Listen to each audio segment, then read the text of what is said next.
Hello friends, good morning সবাইকে। Welcome to my another blog. তোমরা সবাই কেমন আছো? আমি ঘুম থেকে উঠে পড়েছি। ঘুম থেকে ওঠার কারণটা হচ্ছে আজকে একটা পার্সেল আসবে, সেই কারণে আমাকে ফোন করেছে। ওই ফোনের শব্দেই আমার ঘুম ভেঙে গেছে। তারপরে ঘুমানোর চেষ্টা করেছিলাম আরেকটু, কিন্তু ঘুমাতে পারিনি। অবশেষে ঘুম থেকে উঠতে বাধ্য হলাম।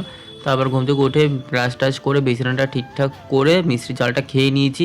মিষ্টির জলটা খেয়ে যেই বসেছিলাম তখনই সেই মুহূর্তে আমাকে ফোন করেছে। ফোন করে বলছে বাইরে আসার জন্য। তারপর বাইরে গেলাম পার্সেলটা নেওয়ার জন্য। পার্সেলটা নিয়ে চলে গেছিলাম ঘরে।